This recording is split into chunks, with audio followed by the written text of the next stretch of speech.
All right, Felicia Moore here. You want to choose the right services and reduce your moving stress? This is the show for you. We're making moving easy with the 10 essential tips for a smooth transition after selling your home.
So we're into another episode of Realty Resources and Reality, a part of Exit Realty West Midtown's commitment to being a resource to the community. We want to share good information with you and make sure that the community knows how to protect themselves when dealing with real estate issues.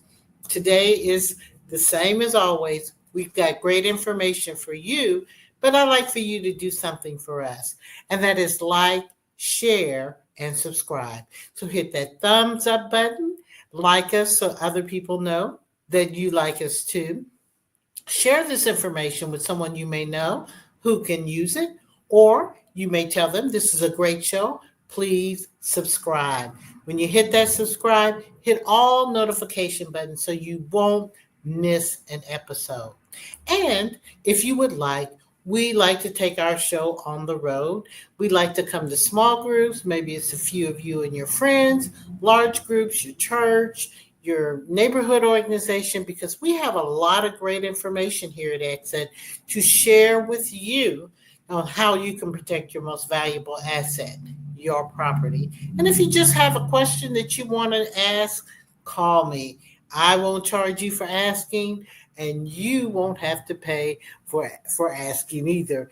I won't charge you for the answer. You won't have to pay for asking. That's what we do here at Exit. We're a resource. We want to be here for you in the community. So please support us by liking, sharing, and subscribing. Reach out to me at Ask Felicia at exitwestmidtown.com, or you can text me at Ask Felicia to 85377. At the end of the show, we will show you every avenue that you can to reach us. Please reach out. We're here for you, and we are here to serve you. So let's get into the topic that we have at hand, and that is choosing the right services and reducing moving stress. This is part 2 of our series on moving made easy. So please catch up on part 1 as well. Our number 6 tip is understanding what services are worth and whether it's worth it or not. Understanding whether the service that they are providing is worth it or not. You can save yourself a lot of money. The more you do, the more you provide, the less it's going to cost you, because whatever that moving company is going to do for you is going to have a charge and an upcharge on it. So let's talk about it. The first and foremost is packing services. You, if you can afford it, if you think you have the budget for it, then have them just come in, pack up everything, and you can sit back and twiddle your thumbs. However, if you choose to pack yourself, you can buy your own packing materials. That will save you because you're buying it directly. There are a lot of wholesalers and places that you can directly buy from where you can save yourself money on boxing and bubble wrap and all of the tape and those things that you might need to use. So if you do it yourself, you save money. The more you do yourself, even if you don't do everything, you can have a party, invite all the friends you know, tell them, hey, come help me pack, save yourself a ton of money. Insurance. They won't have to be insured for packing your things. So they might charge you a little bit more if you put them in charge of packing, because what if somebody drops that vase that was in your mama's family for 100 years? They're going to be on the hook for it. Their insurance is going to be on the hook for it. But if you drop it, you're just going to be crying. So think about those things. Packing is one of those services that you might want to look at. Storage can be helpful. Sometimes it may be helpful for you to have storage. You might want to look at storing things on your own, whether it's a pod, whether it's a storage facility or something. If there's a timing issue with them moving the items out of your house and you have to be out of the house, or whatever the circumstance may be, anything you can do yourself will save you, because there will be an upcharge. And beware of overpriced add-ons. There may be some overpriced add-ons. There may be where they want to put corner guards up, or baseboard guards up. So if they're coming in and out of a doorway with a couch or whatever, they don't want to nick it or knack it or that kind of thing. Those things can be very expensive. You just need to make sure that you're paying for what you think you really need, and not just things because they sound good or they make them sound good for you. It may just be get a little speck of paint and clear that up, versus having to go through all of that. And that, of course, also depends on what you have to move, how precious those items are, or how much they can possibly damage the property as you're moving out. Number 7, review the moving contract carefully. That means read it. Don't let someone sit there, and I tell people this for real estate contract. Don't let someone sit there and tell you, oh, this is standard. We do this, we do that. They give you the highlights. But the devil, as they say, he relies and lives in the details. And the details are not what they're going to get. That this is how it is, but if something else happens, you're not going to get all that. So you're going to need to take time to read that contract, even if you have to ask them, tell me the contract that you're going to want me to sign so that I can read it in advance before we get together and we finalize this contract. Ensure that all the services, the fees, and timelines are clearly outlined before signing. Don't sign. I had somebody call me and say, hey, I'm moving. Felicia, they put the wrong address in the contract, and they telling me when I get there, they'll fix it. I said, do not sign it. Because when you sign that contract with the wrong address, even though they say you can initial and do that first before you sign it, because you are signing for them to move to that address. So make sure the contract is clear, concise, detailed, and that everything that you talk about is written. That's what matters. Pack an essentials box. You're going to want to pack a box that has everything that you're going to need, essentials. That means the things that you know that you are going to put your hands on, touch, or need in the next 48 hours, 48 to 72 hours, because you're not going to want to unpack every box that you have packed up for the house to find your toothbrush, or to find the linen to the beds, because you're going to need to sleep on sheets. You have to think in advance and pack in advance. And I had a show about some good tips on how to pack, because you don't want to do it by room so that you know where you can get to those items. We're going to come back with more about number 8, and we're going to get to number 9 and number 10. Those are the tips, essential tips for a smooth transition after selling your home. We'll be right back.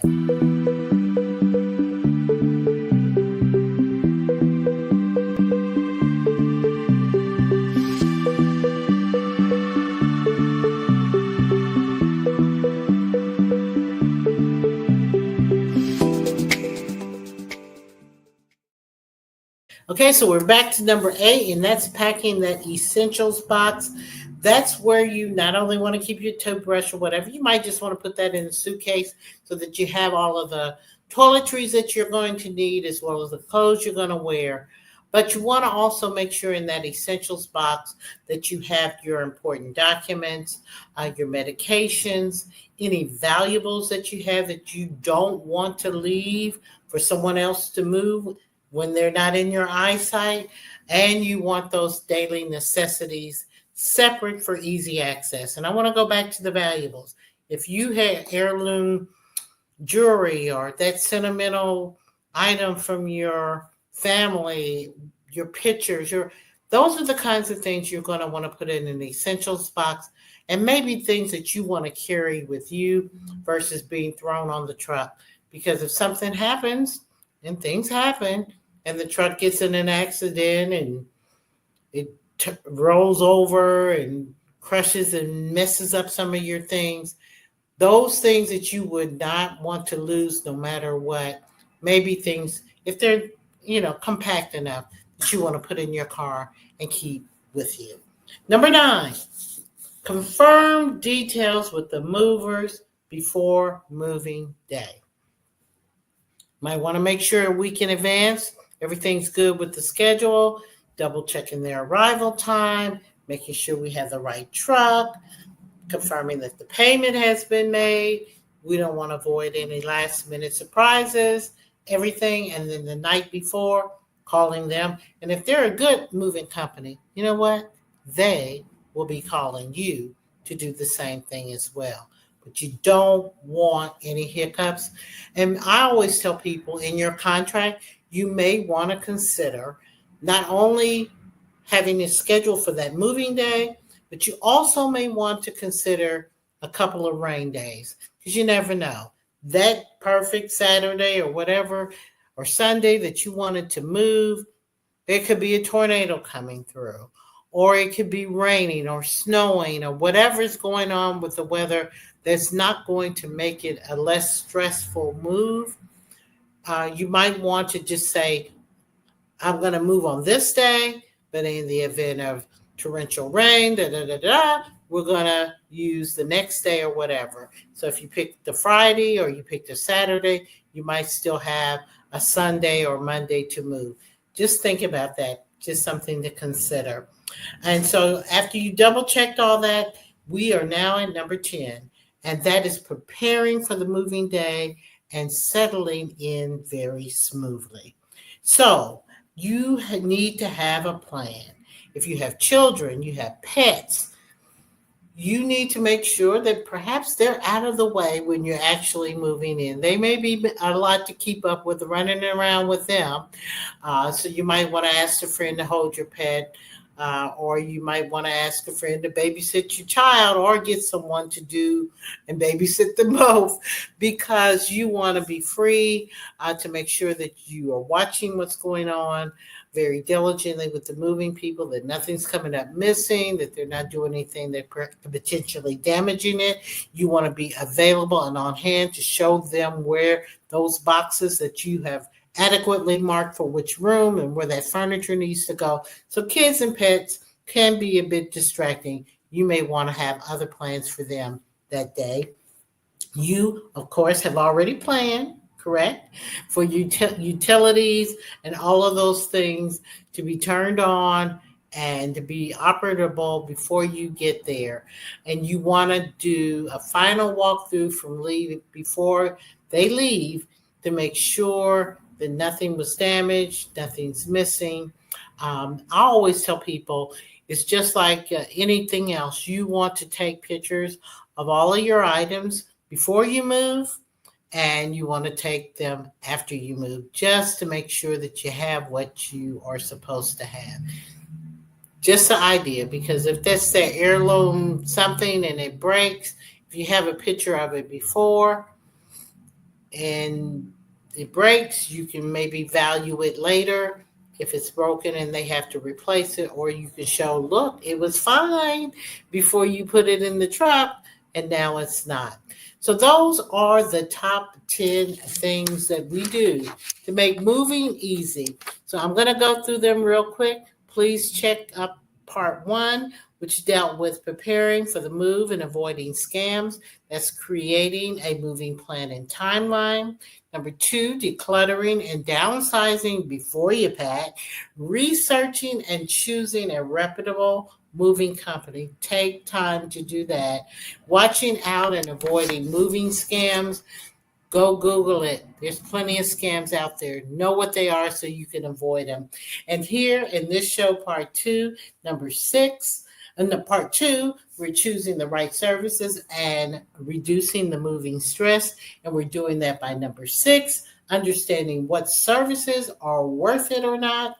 Number 7, reviewing the moving contract with a fine-tooth comb, and that means reading it and understanding it. Number 8, we're packing an essentials box and a valuables box, so we are going to keep those things in our possession. Number 9, we're confirming the details with the movers before the moving day. And I always say it might be good to set a rain day in case something happens on that day you wanted to move. And then number 10, we are preparing for moving day, and we are settling in smoothly. Might want to get those kids and pets somewhere, something else to do while the moving's going on. I hope these tips have helped you. Again, please like, share, and subscribe. Here is our contact information. We will look forward to hearing from you, and we'll see you at the next show.